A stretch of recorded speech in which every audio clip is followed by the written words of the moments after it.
So you had said that the amount of 65-year-olds are going to reach 2 million. What in Lansing are they doing to prepare for kind of this silver tsunami that we're getting ready to have? That's our big concern, is we want to make certain for this growing population. We know the boomers are now, if they haven't already, hit that age, and they're going to be doing so soon. And this is part of why we're doing this in the first place. Obviously, just having even one person subjected to any kind of abuse or neglect or so forth is unacceptable. But when you're talking about such a large population, we need to be prepared. What I would like to see is a local task force is formed that report directly to Lansing, and more public education to the caregivers and to the community.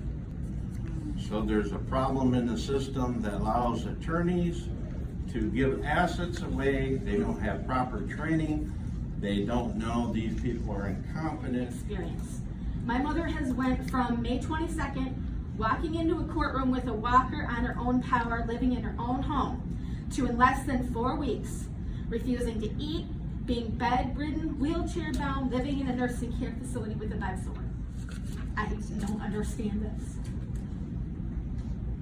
Thank you. And the judge is no help at all.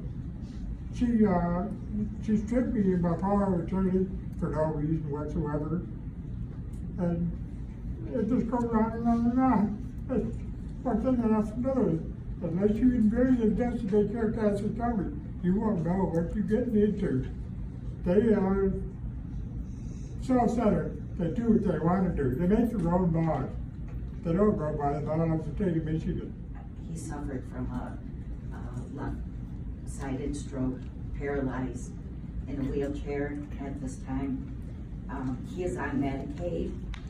Our family has never had to deal with, Medicaid and anything like this. His roommate was on hospice, and he was dying, actively dying, and this is probably sounds morbid, but the fact is that Michael had to stay in the room with this man that was dying, and the sound that was coming from him. I was in visiting with Michael, and I went to them and asked them if they could move Michael for a bit, and the administrator said no, that they didn't have a Medicaid room available to move Michael.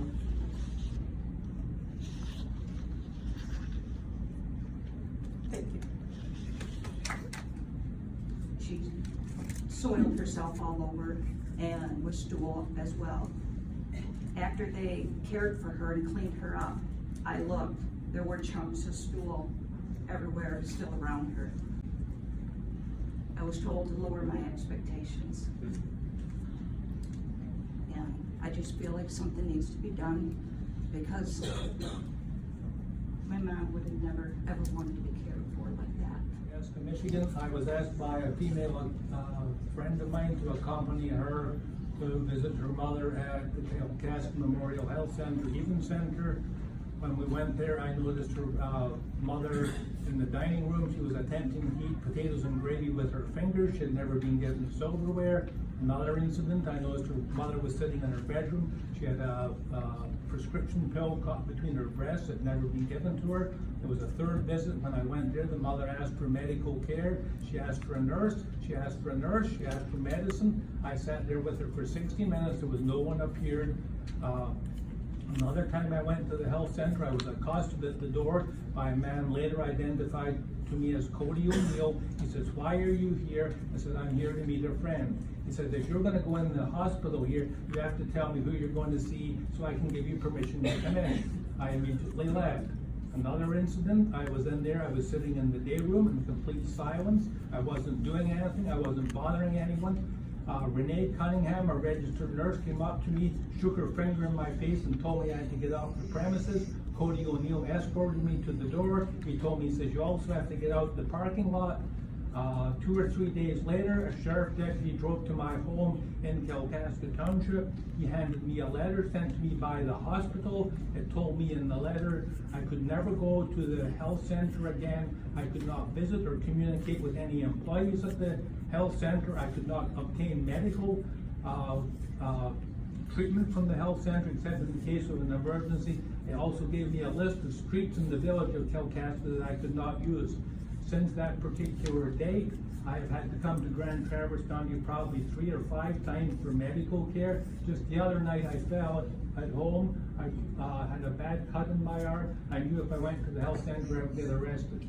So I have been permanently banned from the Kalkaska Memorial Health Center simply because I went there to try and visit an elderly patient. I have spoken to legal counsel and we do plan on taking some action on it. He told me only a judge or someone can ban me from the hospital for eternity, and they cannot ban me from using streets of the village of Kalkaska.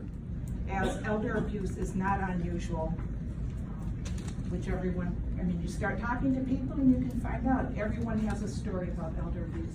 We were so much at wit's end because I couldn't see my mother that I finally went to the social media and we were able to get an entire article about the family situation and what went down and how it was never going to be fixed. On top of it, APS put a guardian in charge of my mother that just fueled the situation even worse, made the family be torn apart.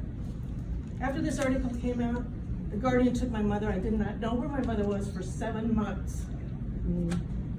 Somehow, the guardian misstepped with the statutes and moved my mother out of the county into Grand Traverse. That way, we were able to get into front of Judge Stanton, who I cannot cut above.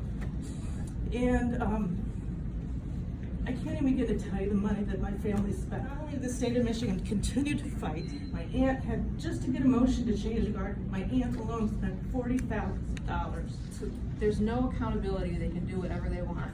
She writes here in a letter to a police officer. APS substantiated financial abuse and neglect on Jennifer Rogers as she appointed herself as POA for her mother, but neglected her medical needs and financially exploited her. That's not true. That was not substantiated.